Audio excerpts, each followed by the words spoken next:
bismillahi alhamdulillahi wasalaatu wasalaamu ala rasulillah wa ala alihi wa sahbihi wa man wala asalaamaaleykum wa rahmatullahi wa barakaatu. mbokki jullit yi yéen mbokk yi ci yàlla ñoo ngi nii ci hôpital Dabakh Malick bu Tivaouane lan moo ñu fi indi lan moo xew mbokk yi maa ngi leen di ñaan ngir yàlla képp ci yéen koo xam ne vidéo bi ñëw na ci ab téléphone am tey jii di talaata yemook le 1er novembre 2022 vidéo bi bu ko bàyyi ci sa téléphone mukk partagé leen vidéo bi mbokk jullit yi maa ngi ñaan yàlla képp koo xam ne vidéo bi partagé nga ko yal na yàlla dogal loolee nekk sa sababu dem àjjana yal na yàlla dogal loolee nekk sa sababu bunti wërsëg yu ubbeeku yoo foogul woon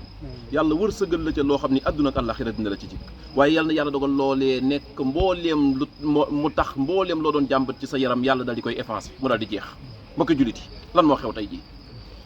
mbokk yi xam ngeen ni lu mat une semaine a ngi nii yàlla dogal ma tëddoon feebar ci biir feebar boobu biir hôpital Dabakh Malick fii nii am nañ fi ab cas social boo xam ni am nañ fi ñaari malade yoo xam ni booba ba léegi ñoo ngi nuy wax ñu ñëw dimbali leen lu tax ndax yàlla daa dogal ñu demoon benn xew benn ngénte ñaari xale yu góor yor moto def accident ci yoon wi yàlla dogal ku man di doon ca ñoom yaram wa daanaka bari lool ay damm ca yaram subhanallah mbokki jullit yàlla xam na ni maa ngi jóge léegi ci biir hôpital bi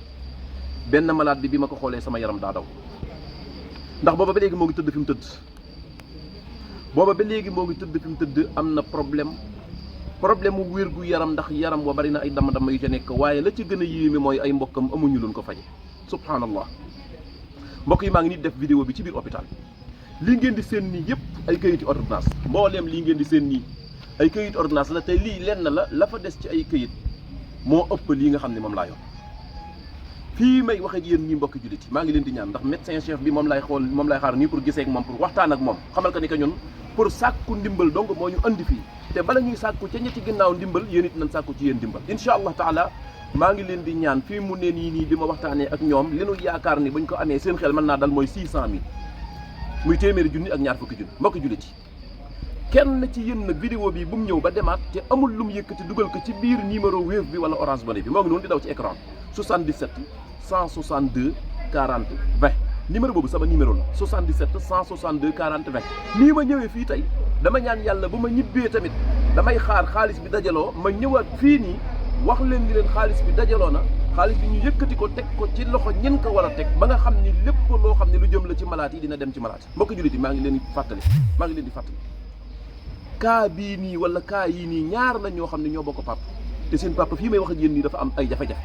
subhanallah dafa am ay jafe-jafe jamono jii may wax ak yéen nii dafa am ay ndog-ndog yu ko dal fan yi ci ginnaaw ñun ñii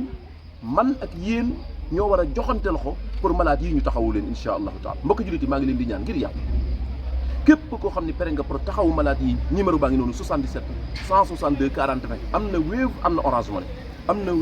na Orange Money 77 162 40 20 incha allahu taala 600 000 lañ bëgg muy téeméeri junni ak ñaar fukki junni bu ñëwee dajaloo wala fa mu mën di toll dinañ leen wax ni situation bi fii la toll li leen jot a dajale incha allahu taala après ñu ñëwaat ci hôpital bi andi ko malade bii ñaan nañ yàlla ñaari malade yëpp nañ leen suivre ba ñu génn fii dem seen i kër ñoo ngi ñaan yàlla mu dimbali ci buñ demee seen i kër ñu dem ak ñoom nag def vidéo nag pour wan leen di leen malade ya fii lañ toll incha allahu taala maa ngi leen di fàttali ni malade yi man ak yéen ñoo joxante loxo insha allah taala pour ñu jël leen en charge mbokk yi maa ngi ñaan yàlla subhanahu wa taala malaat yi li ñuy def ci ñoom yal na yàlla dogal mu nekk sababu sunub dem àjjana ñun ñëpp bokk jullit yal na yàlla dogal mu nekk sababu sunub dem àjjana ñun ñëpp yal na yàlla dogal mu nekk sababu bunti wërsëg yu ubbeeku yal na yàlla mu nekk sababu mbooleem koo xam ni ci yéen